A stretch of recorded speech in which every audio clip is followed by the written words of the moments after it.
Nightlight, October 27th, 2023, San Diego, California, USA. Kim and Brady slouched in the back seat of the SUV, wearing dark clothes. They chose dark green and blue because all black might arouse suspicion. Each held a dark backpack that matched their outfits. They knew they could be seen through the tinted windows, so they tried to act natural as they rolled past the first Navy checkpoint. The driver did the talking when they reached an entrance gate. The guard did not spot anything out of the ordinary and waved them through. "You sure you got everything?" the driver asked, turning his head toward the back seat. "Hats? Flashlights? You should keep your phones off unless there's an emergency." "Right," Brady replied. "And the lock-picking kit?" "Yeah, we got it," Brady replied defensively. "Just trying to help." "This looks like a good spot for a drop-off. I'll be in the same place in the morning to pick you up." "Good luck, you two." The dark-clad pair cracked open the rear doors and slipped outside. They walked away without looking back, knowing surveillance cameras would be recording every move. A few seconds later, they blended into a small crowd of people. In the distance loomed the San Diego skyline. A couple 100 feet below, the afternoon sun glared off the smooth waters of the Pacific. The temperature was a predictable 74 degrees with an ocean breeze. Kim and Brady Kensler had stood on this exact part of Point Loma many times before. The picturesque view from the Cabrillo National Monument was one of their favorite places on the coast. They looked right at home walking around the visitor center and were practically indistinguishable from several other couples. Both Kim and Brady appeared healthy and comfortable in the outdoors, although they were not as fit as they used to be. Brady's hair had turned smoky gray instead of black. Kim could not hide her wrinkles, no matter what anti-aging serum she tried. "Is anyone watching us?" Brady asked in a whisper. "I don't think so," Kim whispered back. "Don't be nervous." "You saying that makes me more nervous." A park ranger walked past. In order to demonstrate he was a harmless visitor, Brady made a point of saying hello and commenting on the clear skies. "Can I answer any questions?" the ranger asked. "Oh, no, we're just enjoying the afternoon," Brady replied.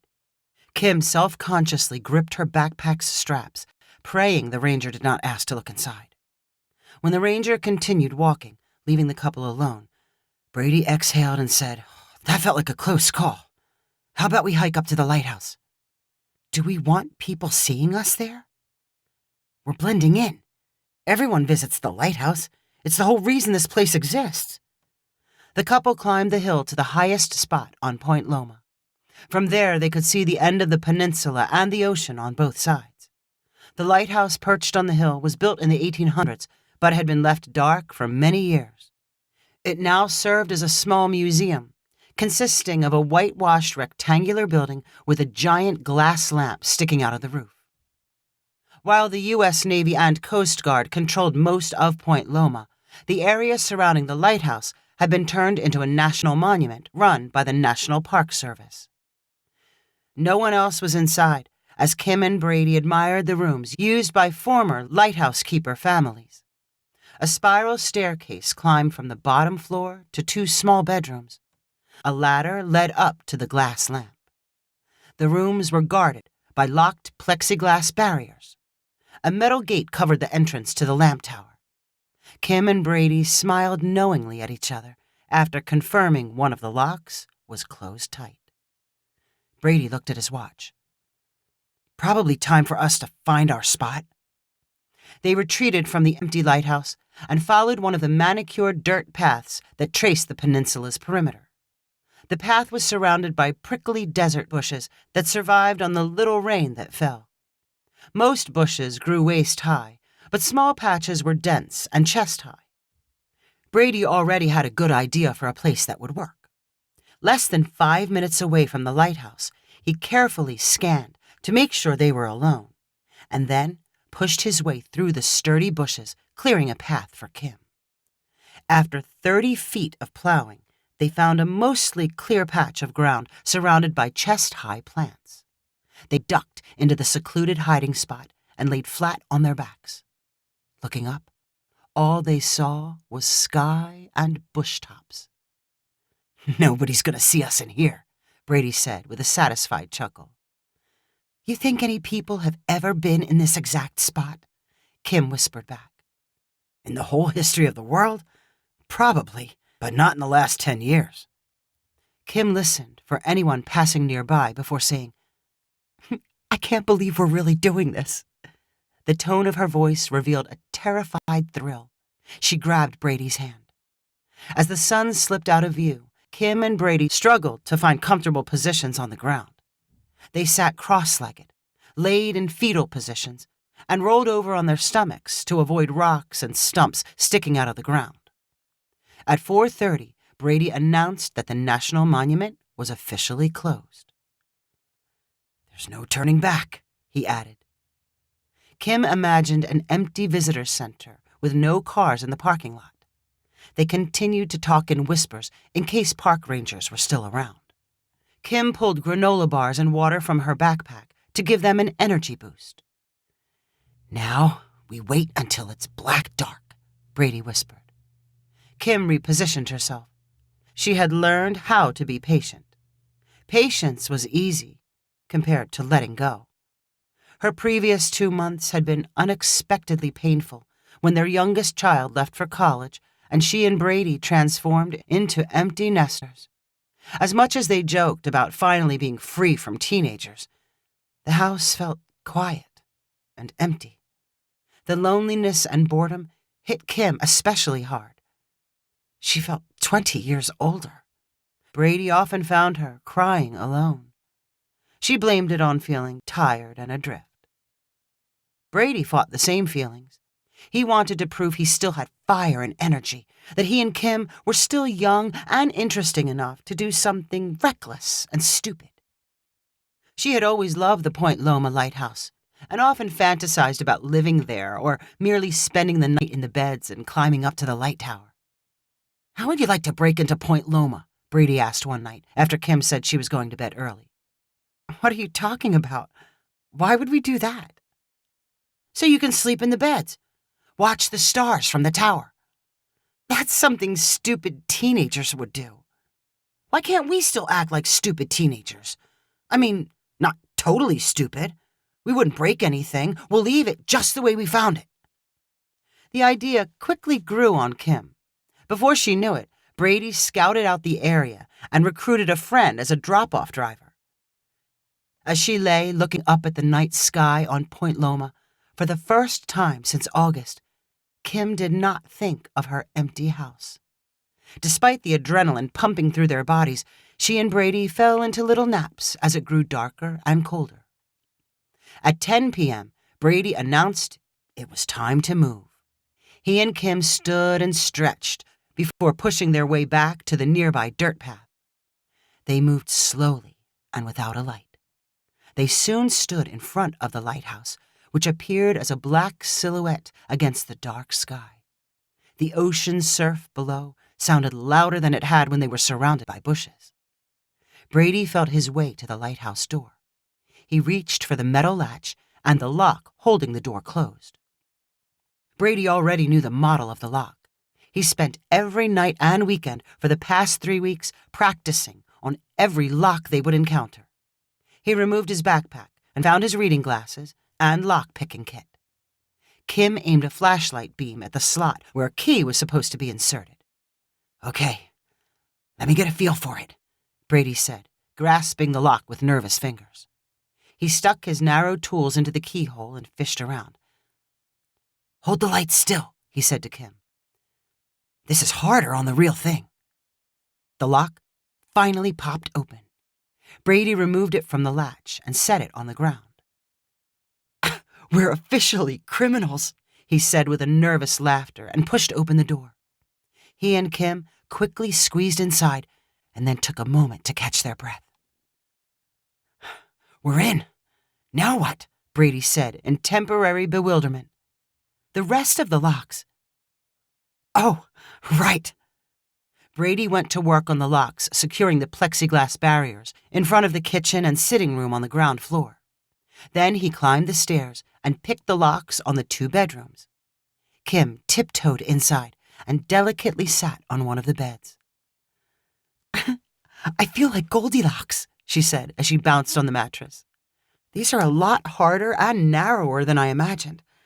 This might be a rough night's sleep." "I'll grab the last lock blocking the lamp tower," Brady said, as Kim laid back on the bed. The final lock proved to be the most troublesome, but Brady got it open and pushed up the grate blocking the tower. He and Kim climbed the ladder until they were in the narrow space between a cylindrical wall of glass and the lighthouse's original lamp. They used their flashlight to make sure they did not disturb anything important, and finally settled into a spot with their backs against the lamp and their gaze toward the tip of the peninsula. Kim pulled a blanket from her backpack, and they snuggled together. "This is the same size as our first apartment," Kim said with a laugh. "Lots of boats still out on the water," Brady said, watching lights bobbing on the ocean. "I love the way the city looks from here." Kim peered up at the sky and asked, "Is that a star or a planet?" "Is it twinkling? Stars twinkle." "I think it's twinkling." "This is the best thing I've done in my entire life," Brady declared in a very teenager-ish sort of way. "I don't know if my heart will ever stop beating so fast," Kim said in reply. They talked excitedly about the past and the future and did not realize they were cold. They leaned against each other until their legs fell asleep, but neither wanted to move. The moments were so romantic, neither noticed they left the flashlight on. It was not an especially bright flashlight. Most other times and places, it would have gone unnoticed. But the lighthouse was squeezed between an active Navy base and a Coast Guard observation station. Military personnel were awake and on the outlook for suspicious activity. When someone saw a faint light coming from a lighthouse that was supposed to be dark, it could not be ignored. Rather than calling the military police, someone at the Navy base called the National Park Service, who oversaw the lighthouse. Ty Worthland eventually got the message and had to drive out in a truck to check on things. Kim and Brady did not see him coming because they were staring in the opposite direction and giggling in each other's ears. Then they heard something downstairs. They stopped giggling, and their eyes popped open like they had seen flashing lights in a rearview mirror. If someone was searching the lighthouse, they had nowhere to hide. They squeezed each other's hands and waited for impending trouble. Down below, Ty scanned his flashlight around the ground floor rooms. He held his radio close, ready to call for backup. Finding the dark rooms open and empty, he climbed the stairs and inspected the bedrooms. Then he saw the open grate above the ladder. He expected to find troublemaking teenagers up the tower. Instead, he shined his flashlight beam into the intimidated faces of 2 people who looked closer to Ty's own age. "What in the world?" Ty muttered. "We can explain," Brady blurted out. "We didn't mean to cause any trouble. We just had this crazy idea. My wife's wanted to do this for a long time." "We've never done anything like this before," Kim added. "We weren't going to break anything. We were going to put everything back the way it was, even the locks. We're not criminals. We're good citizens." Kim and Brady continued with a rambling apology and more explanations about being in a funk and their child going off to college. Ty listened, with his flashlight still in their faces. Finally, he started laughing. "You aren't who I expected to find. You're not exactly hooligan types." Kim and Brady laughed in relief. "No, we're not," Kim said. "And it was mostly my husband's idea." "I'm officially supposed to charge you with trespassing, but that would be a lot of trouble for both of us. But I can't leave you here. If you promise to keep your mouth shut about this, I'll drive you out past the guard gate." "We promise! We promise!" Brady gratefully repeated. They all climbed down the ladder and relocked the rooms and the front door. As they talked on their way out of the National Monument, they discovered they had a mutual friend who worked with Brady. "This far enough?" asked Ty as he pulled over beyond the entrance gate. "Sure. We'll call someone for a ride home," Brady replied. "Thanks for being cool about this." Ty chuckled to himself. If you ever try again, find a lighthouse away from a Navy base. And don't leave your flashlight on. Lighthouses are easy to see for a reason. If you enjoyed this story, please rank it on the website 500ironicstories.com. Please subscribe on the website to get weekly updates as new stories are posted. And please share with friends using the convenient links available.